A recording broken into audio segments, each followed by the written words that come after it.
আসসালামু আলাইকুম, টেকআসিফ.com এর পক্ষ থেকে mysql ডাটাবেজের বাংলা ভিডিও টিউটোরিয়ালে আপনাদের সবাইকে স্বাগতম।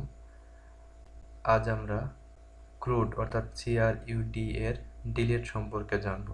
ডিলিটটা আসলে কি? ডিলিট মানে আসলে নর্মালি কোনো কিছু ডিলিট করা।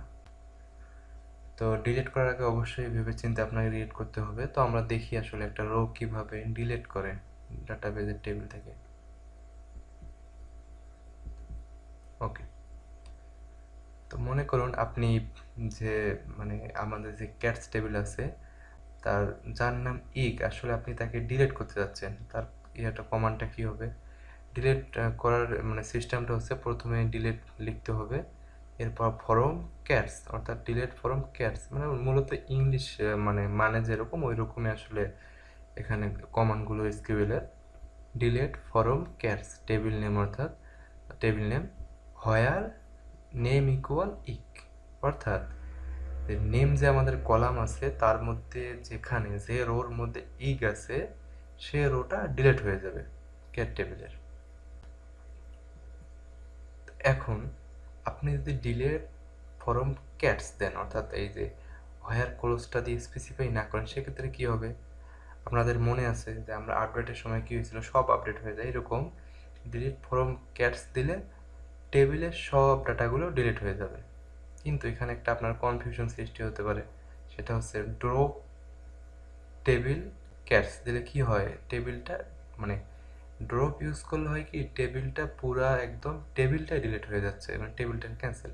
আর ডিলিট মানে কি টেবিল নষ্ট হবে না, টেবিলের ডাটাগুলো ডিলিট হয়ে যাবে। ওকে, চলুন আমরা এখন প্র্যাকটিক্যালি দেখি। ওকে, যে আমাদের এই যে টেবিলে যে ডাটা আছে 7টা, তো আমরা এই যে ইগ আছে না, ইগ যার নাম আছে তাকে আমরা কি করে দেবো, ডিলিট করে দেবো কোয়েরির মাধ্যমে। তাহলে কি করতে হবে, আমাদের কমান্ডটা কি, ডিলিট ফরম টেবিলের নাম ক্যাটস হোয়ার নেম কলাম অর্থাৎ নেম কলাম ইকুয়াল কি আছে, ইগ। এখন আমরা রান করি। ওকে, ওয়ান রো এফেক্টেড, তার মানে আশা করা যায় ডিলিট হয়ে গেছে। আমরা যদি এখন রান করে দেখি, কোয়ারি করে select all from cats, read করি দেখি এখন কি হবে। দেখেন 4 নাম্বার কি, 4 নাম্বার যে আমাদের রোটা ছিল অর্থাৎ যে ক্যাটটার নাম ছিল ইক, সে ক্যাট কিন্তু আর নেই এখানে, একদম ডিলিট হয়ে গেছে।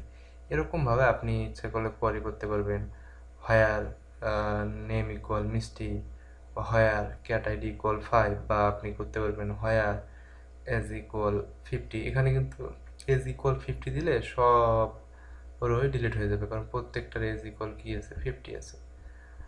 আশা করি আপনারা বুঝতে পেরেছেন। অর্থাৎ ওই যে আমাদের এই হোয়ারের মাধ্যমে আপনি যে রোটা ডিলিট করতে যাচ্ছেন বা যে কয়েকটা রো ডিলিট করতে যাচ্ছেন, যেভাবে স্পেসিফাই করতে যাচ্ছেন ওভাবে এখানে স্পেসিফাই করবেন।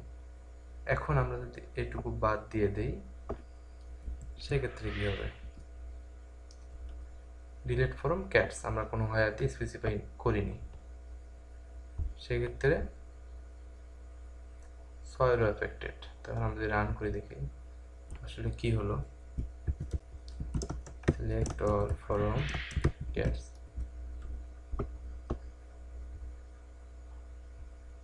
দেখ, আমাদের শুধু কলাম নেমগুলো আছে, cat ID name bread S, but ডাটাগুলো সব কি হয়ে গেছে, ডিলিট হয়ে গেছে।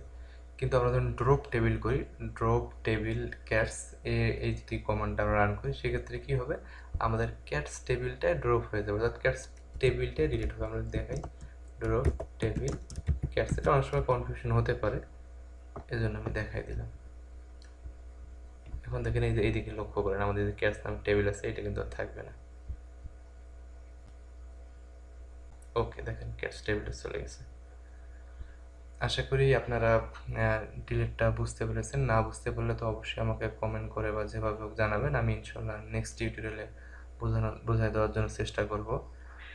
আর আপনারা আসলে মূল যে কনসেপ্টটা ডাটাবেজের, mainly CRUD, create, read, update এবং ডিলিট, আপনারা আশা করি ভালোভাবে শিখে গেছেন। আর আসলে সামনে তেমনটা কঠিন কিছু নেই। আসলে এখনো কঠিন কিছু ছিল না। কিন্তু এখন আপনার এগুলো ভালোভাবে মানে এই ৪ টা জিনিস ভালোভাবে আয়ত্ত করতে পারলেই আপনার ডাটাবেসটা অনেক সুন্দরভাবে বুঝতে পারবেন। এরপর আমরা মাল্টিপল টেবিল নিয়ে আলোচনা করব, বিভিন্নভাবে টেবিল জয়েন করব। ইনশাআল্লাহ আমরা নেক্সটে দেখব। ওকে, আপনারা ভালো থাকেন আর আমার ভিডিওগুলো ভালো লাগলে আমার চ্যানেলটি সাবস্ক্রাইব করতে ভুলবেন না। আল্লাহ হাফেজ।